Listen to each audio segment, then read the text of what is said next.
महाराज बरतंतु कौत्स से कहे मुझे 14 करोड़ सोने की मुद्रा चाहिए। गुरु परीक्षा लेता है। गुरु परीक्षा की घड़ी में ऐसा सामने आता है कि परीक्षा लेने के लिए तत्पर।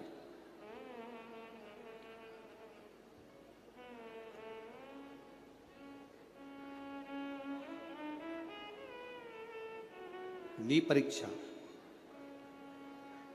14 करोड़ सोने की मुद्रा। कौत्स गया तुरंत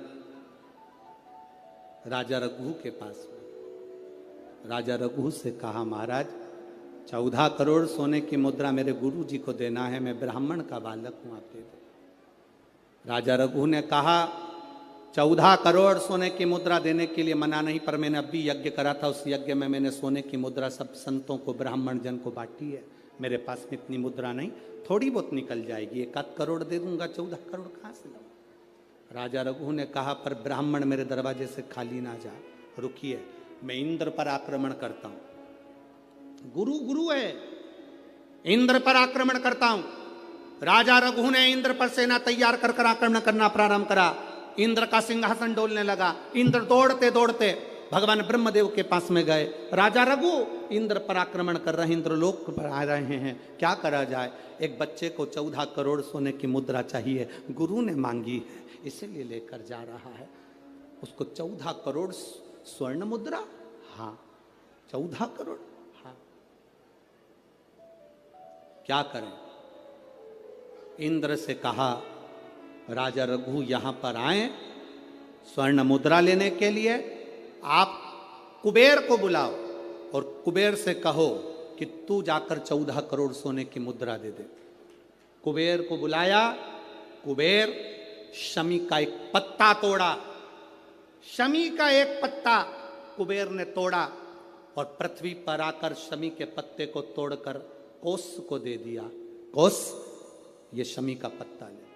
कौत्स ने कहा मुझे 14 करोड़ स्वर्ण मुद्रा चाहिए, ये पत्ते का क्या करूंगा।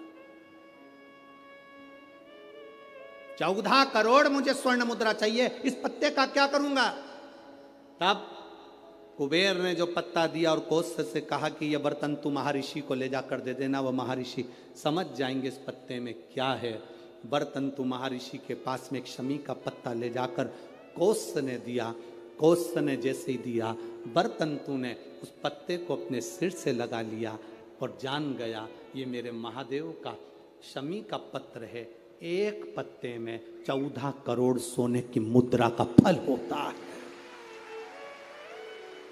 14 करोड़ सोने की मुद्रा का फल एक शमी के पत्ते में होता है। तुरंत बरतंतु महर्षि ने शंकर की आराधना कर कर शिव जी से हाथ जोड़कर प्रार्थना करी, बाबा प्रकट हो। देवादिदेव महादेव प्रकट होकर कहते हैं बरतंतु मांगो तुम्हें क्या चाहिए। बरतंतु कहते हैं बाबा शरदीय नवरात्रि पूर्ण होने पर जो विजयदशमी आए, उस दशमी के दिन जो एक शमी का पत्र भूलवश भी महादेव को समर्पित कर दे, उसकी जिंदगी में कभी संपदा की कमी ना आए। एक शमी का पत्र, एक शमी का पत्ता 14 करोड़ सोने की मुद्रा से प्रबल हो जाता है। एक शमी का पत्र। आज भी कई जगह पर विजयदशमी के दिन, कई स्थानों पर विजयदशमी के दिन शमी के पत्ते का लेन देन होता है। शमी के यहाँ होता है कि नहीं होता हमको स्मरण नहीं है, महाराष्ट्र में तो, पर कई जगह पर होता है। यहाँ पर भी शमी का जो पत्र होता है विजयदशमी के दिन लोग देकर उसको प्रणाम करते हैं, माता पिता को नमन करते हैं। क्यों? आप अपने बच्चे हो, आपसे पूछेंगे, आपकी औलाद आपसे पूछेगी, आपके आने वाली पीढ़ी आपसे पूछेगी, माँ ये कौन सा नाटक बनाकर रखा है तुम लोगों ने, शमी का पत्ता दे, शमी का पत्ता ले, मिलने जाओ तो शमी का पत्ता क्यों लिया दिया जाता है। बच्चे पूछेंगे, आज की पीढ़ी बहुत प्रश्न करती है, उसको उत्तर देना पड़ेगा कि एक पत्ते में 14 करोड़ स्वर्ण मुद्रा का फल होता है।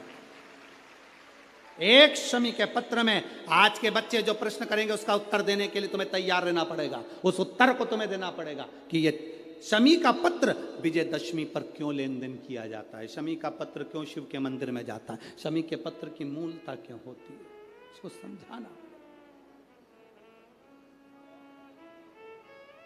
एक शमी पत्र में वो फल है।